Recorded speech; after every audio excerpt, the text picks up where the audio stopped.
പ്രിയപ്പെട്ട പ്രേക്ഷകർക്ക് അറിയുന്ന പോലെ തെരഞ്ഞെടുപ്പ് കാലത്ത് കടുത്ത പരിശോധനകൾ ഉണ്ടാകുന്നത് സ്വാഭാവികമാണ്. എന്നാൽ ആദ്യം കോൺഗ്രസ് നേതാക്കന്മാരെ പരിശോധിച്ചു എന്നത് ഇപ്പോൾ വിവാദമായിരിക്കുന്നു. ടി.എൻ. ശേഷൻ തെരഞ്ഞെടുപ്പ് കമ്മീഷണറായിരിക്കുന്ന ചീഫ് ഇലക്ഷൻ കമ്മീഷണറായിരിക്കുന്ന കാലത്താണ് ഈ തെരഞ്ഞെടുപ്പ് റൂളിലൊക്കെ വളരെ കടുകട്ടിയായ കാര്യങ്ങളും നിലപാടുകളും ഇലക്ഷൻ കമ്മീഷൻ കൊണ്ടുവന്നത്. അതിനുശേഷം മുഖം നോക്കാതെ ഈ തെരഞ്ഞെടുപ്പ് കാലത്ത് പെട്ടികളൊക്കെ പരിശോധിക്കും, വണ്ടികളൊക്കെ പരിശോധിക്കും. ഇപ്പോൾ CPM പോളിറ്റ് ബ്യൂറോ അംഗം വിജയരാഘവൻ മാധ്യമങ്ങൾ കാണുന്നതിൻ്റെ തത്സമയം ഒരു കാര്യമാണ്. നിയമവിധേയ പൗരന്മാരെന്ന നിലയ്ക്ക് നമ്മൾ ആരുടെ വണ്ടി അവർ പരിശോധിക്കണമെന്ന് ആവശ്യപ്പെട്ടാലും നമ്മളത് വണ്ടി നിർത്തി അവർക്ക് പരിശോധിക്കാനുള്ള അവസരം നൽകുകയും ചെയ്യും.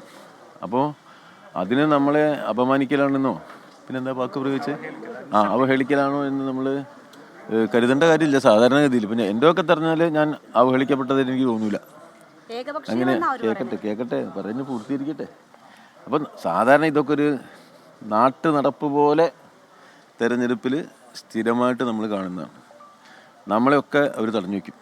ഇപ്പോൾ വൈകുന്നേരം നമ്മൾ യാത്ര ചിലപ്പോൾ പരിപാടി കഴിഞ്ഞ് വീട്ടിലേക്ക് പോയിരിക്കും. വീട്ടിൽ പോകുമ്പോൾ വഴിയിലുണ്ടാകുമ്പോൾ ഒരു കൈ പിടിച്ചു കൊടുക്കണം. നമ്മൾ ശാന്തമായിട്ട് നിർത്തി കൊടുക്കും. വേണ്ടി വന്നാൽ ഒന്ന് ഇറങ്ങിയും കൊടുക്കും. അങ്ങനെ ഞാനൊക്കെ പതിവ് നിർത്തിയാൽ നിർത്താം, ഇറങ്ങിക്കോളും, പരിശോധിച്ചോളൂ. അതിന് എനിക്കതൊരു അവഹേളനമായിട്ട് ഇതുവരെ തോന്നിയിട്ടില്ല. അത് അവരുടെ നിർവ്വഹണം. ഇപ്പം നിങ്ങൾ പല ചോദ്യം ചോദിക്കൂലേ, എന്തെല്ലാം ചോദ്യം ചോദിക്കും.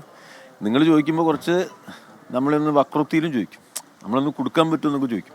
അതൊരു നിങ്ങളുടെ ഔദ്യോഗിക ജോലി നിർവഹണമാണ്. അതിൽ നമ്മൾ കുറ്റം പറയാൻ പാടില്ല. അപ്പോൾ അവനവനെ ഏൽപ്പിച്ച ചുമതലകൾ ആളുകൾ നിർവഹിച്ചു പോകുന്നു എന്നേ ഉള്ളൂ. ഇതൊരു അവഹേളനമായിട്ട് കാണേണ്ട കാര്യമില്ല എന്ന് മാത്രമല്ല, ഞാനത് ഈ ഒരു രാവിലെ ഞാൻ നടക്കാൻ പോയപ്പോൾ ഒരാൾ ഒരു TV ചാനലിൽ നമ്മളെ ഇവിടെ ഉണ്ടാവും, ചിലപ്പോൾ അവർ ഇത് പറഞ്ഞുകൊണ്ടിരിക്കുകയാണ് ഞാൻ പോകുമ്പോൾ. അപ്പോൾ ഞാൻ വിചാരിച്ചു രാത്രി എന്തെങ്കിലും അത്യാഹിതം ഉണ്ടായോ, പഴയതുപോലെ വല്ല പന്നിയും കുടുങ്ങിയോ എന്നൊക്കെയുള്ള പല ആലോചനയിലും ഞാൻ ഒന്ന് നിന്നു. അവിടെ നിന്നപ്പോഴാണ് ഇങ്ങനൊരു സംഭവം നടന്നിരിക്കുന്നു എന്ന് ഞാൻ മനസ്സിലാക്കിയത്. ഞാൻ എന്നോട് ചോദിച്ചു പ്രതികരിക്കേണ്ടി ചോദിച്ചു, ഞാൻ ഇല്ലയെന്ന് പറഞ്ഞു. പിന്നെ തുടർച്ചയായിട്ട് ആവർത്തിച്ച് നിങ്ങളിങ്ങനെ കൊടുത്തപ്പോൾ ഒരു വിഷയമാവില്ല. നാട്ടിൽ ജനം കാണില്ലേ, അതുകൊണ്ട് മാത്രമാണ് ഞാൻ പ്രതികരിക്കുന്നത്. ഞാൻ രാവിലെ എന്നോട് ചോദിച്ചാൽ ഞാൻ ഇല്ല, നേരം ഞാൻ വിട്ട്. ഇപ്പോൾ ഈ തെരഞ്ഞെടുപ്പ് ഘട്ടത്തിൽ സഖാവ് PK ബിജുവിൻ്റെ വാഹനം 4 വട്ടം പരിശോധിച്ചു.